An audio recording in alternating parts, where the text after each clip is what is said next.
Please welcome to the stage, Telmo.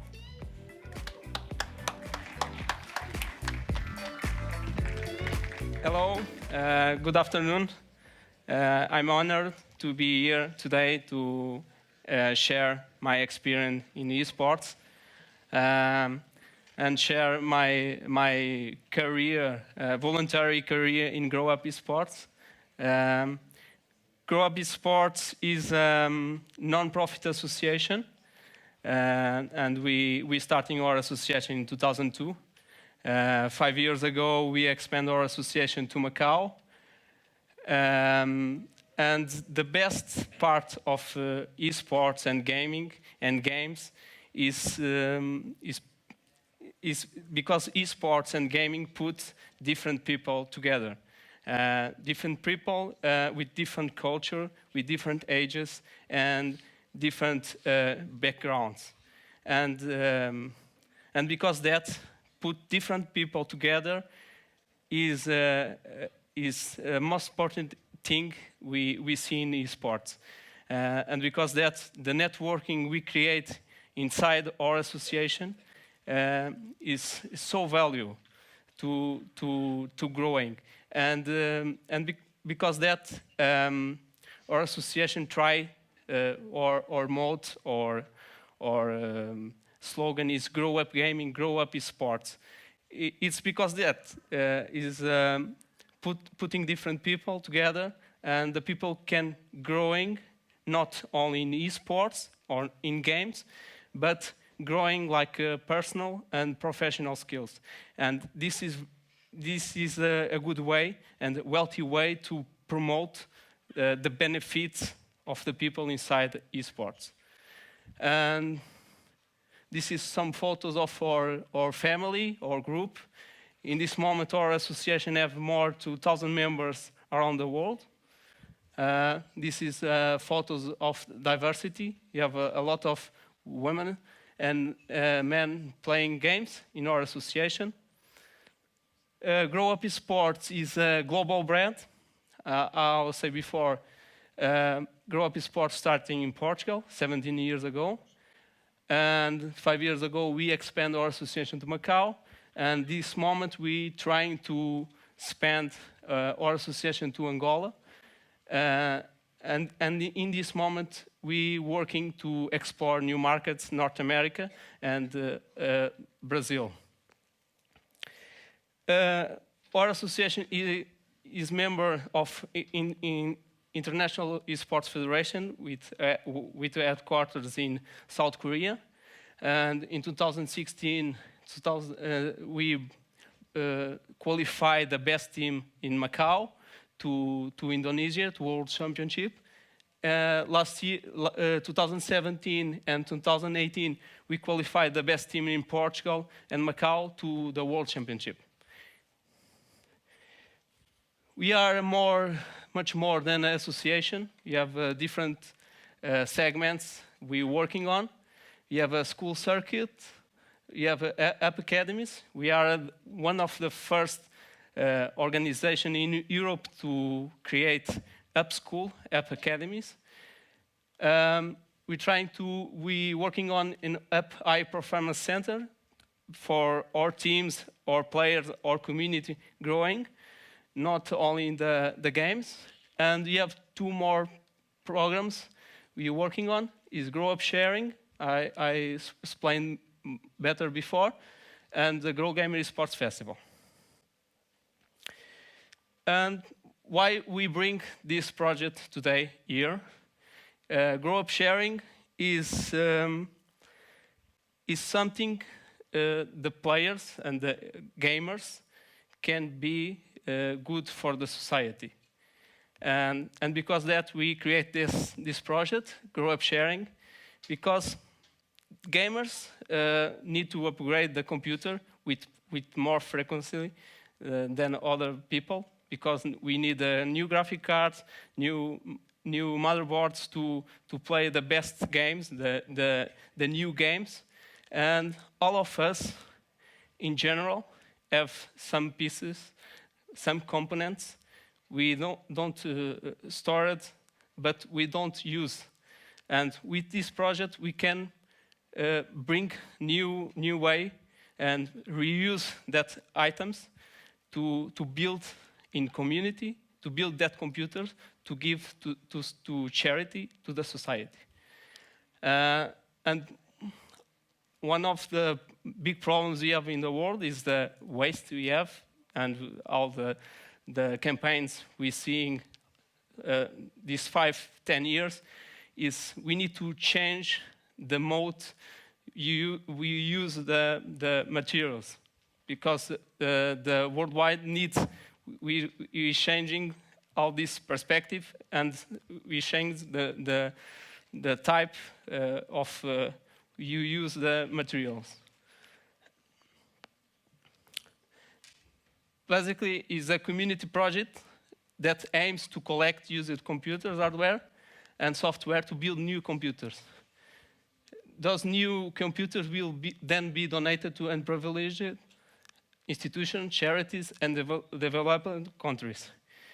With this project, we have a lot of interest, international interest of ONU, UNICEF to join and partner with us, because that project can change and can help to the access the people have to these computers.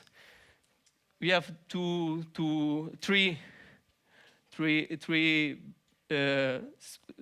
pillars in this project: is the social, environment, and sustainability. And with this, we can contribute evolution, growth, and sharing of technological resources, as well protecting the planet and helping to equilibrate the environment in the process. And why our project is entrepreneurial, social entrepreneurship project? It's because we have a tracking.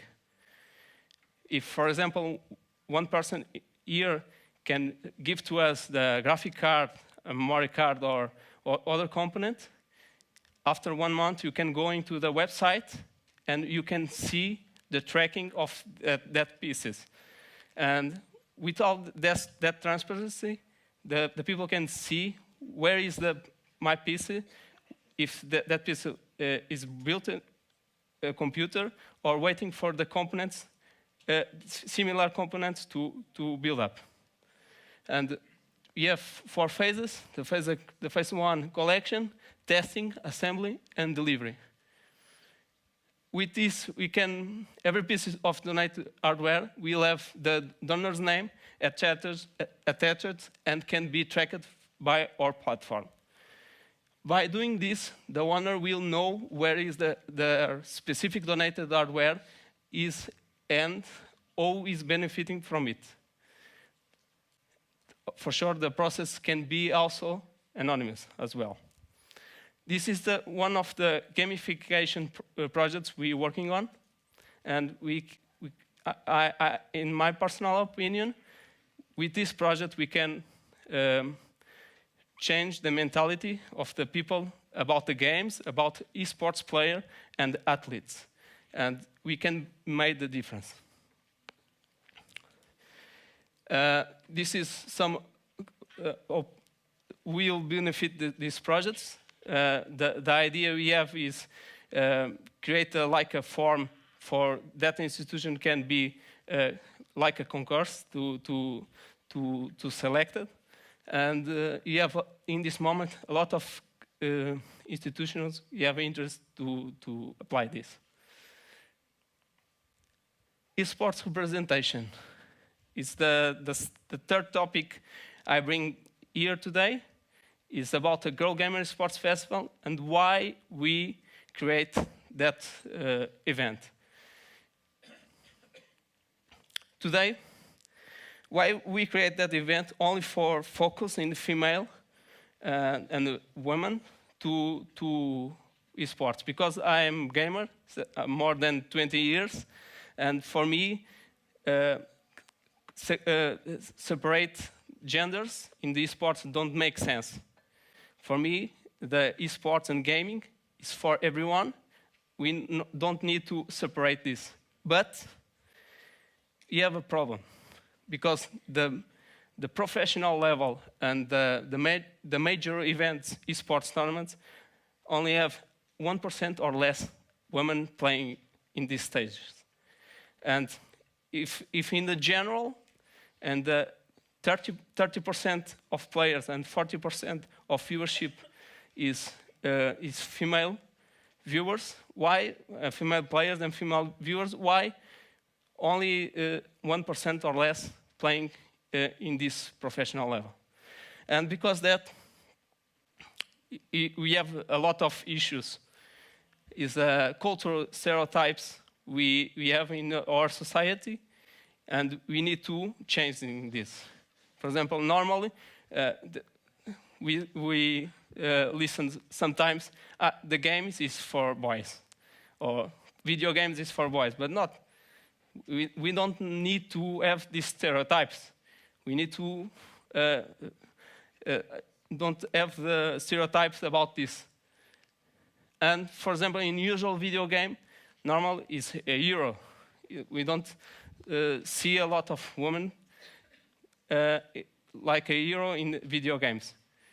And because that we need to changing this, and video games industry changing this, and trying to put more female characters, female heroes in that video games. But not only the games, but the society and culture and brands and companies want to change this. And one of that examples I bring this today is, for example, Adidas. She breaks barriers. Is one of the campaigns they launched last year. You have the Dream Crazier from Nike and Visa. She's next. All these companies focus campaigns about the power of women in the society. And for us, it's very important because that brands want to trying to change the mentalities like us. Women in esports, what are the numbers?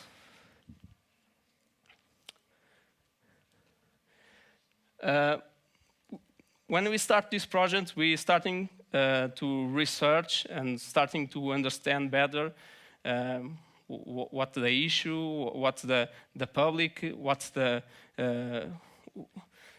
how the public is segmented. And today we can see along these 2 years working on this project, 3 years working on this project, we see growth. We see growth in female enthusiasts, female viewers, and it's 28% in female enthusiasts at this moment, and 24% in the female viewers in this moment in esports. And that growth over 2 years, we have more than 34% of the viewership, female viewership. This is a good signal, and we see the good opportunity to continue our job. For in the future, we have more mixed teams and have more female in the big stage. The challenge of millions of women gamers are still being harassed simply because of their gender. Constant verbal abuse when they turn on the micro. The players saying a lot of verbal abuse about them, go to the kitchen and something like that. And this is an entry barrier for them. If they want to be a professional player, if they have that barrier, probably they don't want to, in the future, to be a professional player.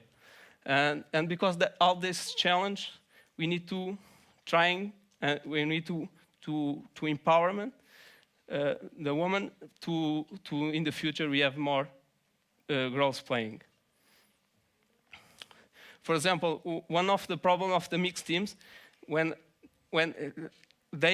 she play a lot, but they try to enter in the male team. Normally, they don't want to mix because they say girls probably create some barriers, create some athletes between the players. And we want to do something about this, is because that GirlGamer was born. The GirlGamer Sports Festival is an exciting and unique event focused on celebrating women's competitiveness in esports. For the first time in the esports market, for sure, we have a lot of tournaments before in focusing female scene, but inside a major tournament, male major tournament, and don't have all the focus on this tournament. And we create something different. We create only esports festival for them. Our last edition was awarded the best esports festival in 2018 by the Fest X Awards in Las Vegas. And other finalists included industry leaders such as DreamHack and BlizzCon. For sure, our event, we can compare our event in terms of budget, in terms of exposure, in terms of all because it's the big companies running that. But we make a difference. We trying to change the mentalities, and because that we won as awarded with these prizes.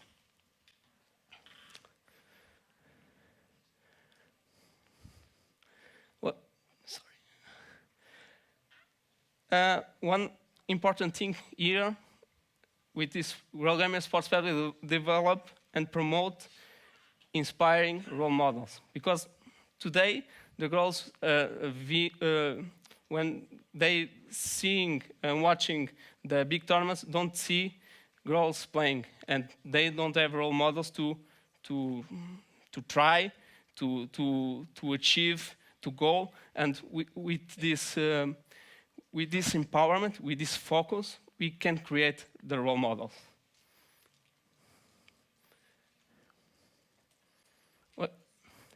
And one thing we're doing at the same time we organize the tournament, we create like a documentary for the girls can explain, for the girls can share what the issues they have to playing games and playing games at this level.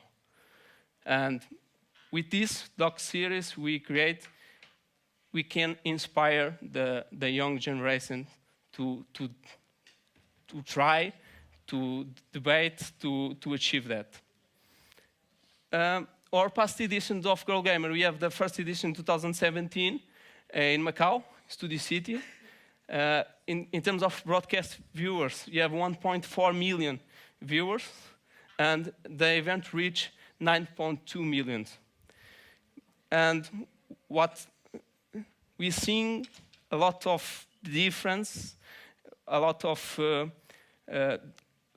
more openness of the companies to sponsor us, more openness of the companies trying to help us. And in the second edition in Portugal, in Casino Estoril, you have broadcast viewers 4.7 million, and event reached 22.4 million. We have a lot of growth in relation with the first event.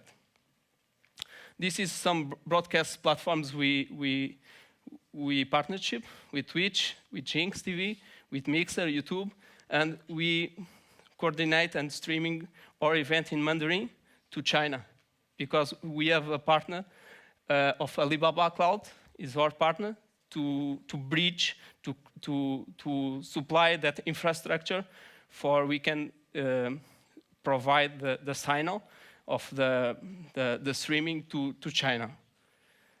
And for this year, 2019, our event is have a lot of changes.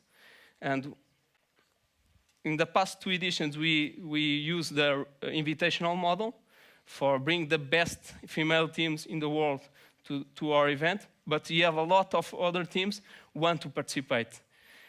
And our mission is create a community, bring more female players to the community, and bring more players, because that we change the model and we create the regional qualifiers to give access to them to participate, encourage them to participate in different regions. And I have a trailer now to show you. Thank you.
Thank you.